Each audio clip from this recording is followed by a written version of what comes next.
Yeah, I like your thinking there, listener. No doubt.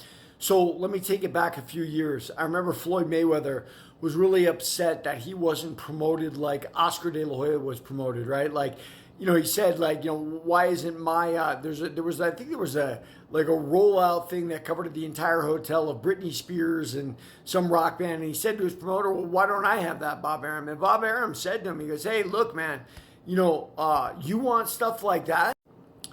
Do you know what kind of work Oscar does to promote himself, to put himself in the spotlight like that? The milk commercials, the image he cultivated, and everything else.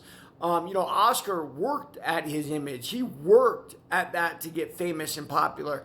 And Mayweather was much more of, the underdog from the street kind of guy, right? Coming up and, now I'm loud and angry and I got money. And look, Mayweather did it his way, and in the end, it worked out. It helped that he never lost, right? Had he lost along the way, that party would not have worked out. And, look, we saw later on with Oscar De La Hoya, obviously that milk mustache image of him was not entirely true. But listen, no human being is flawless. And if you start believing the hype behind them, you're one of those marks in the crowd who believes in a lie. But that's what we are as human beings, right? What did Nietzsche say? He said, madness in individuals is rare, but in crowds it's the norm.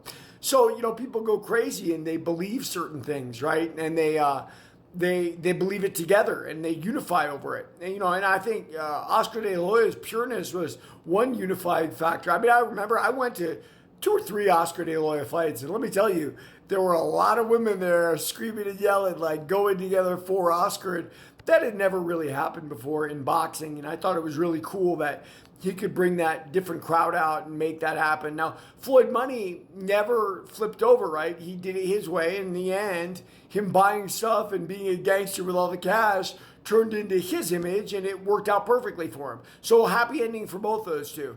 As far as the UFC goes, sometimes I wonder, does Dana want that? And we can see when you try to manufacture it too much. Like, remember Bellator had a fake Conor McGregor, some Irish name from Ireland and whatnot. They were trying to make him their Conor McGregor. It never worked out, right? Like, so fighting is very precarious, right? You can put a lot into somebody or try to manipulate things and it doesn't work out. But I've talked about that, and I did it in my last video for you, the Mike Tyson fights, right?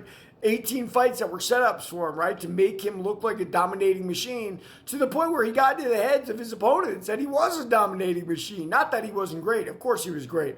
But yeah, there it is, man. I mean, star power will always play a factor in the sport. I wonder if it's waning now, though. I wonder if they're not happy just having all these excellent fighters. But, another one will come. Always does. Everybody, read my book, Warrior of the Light.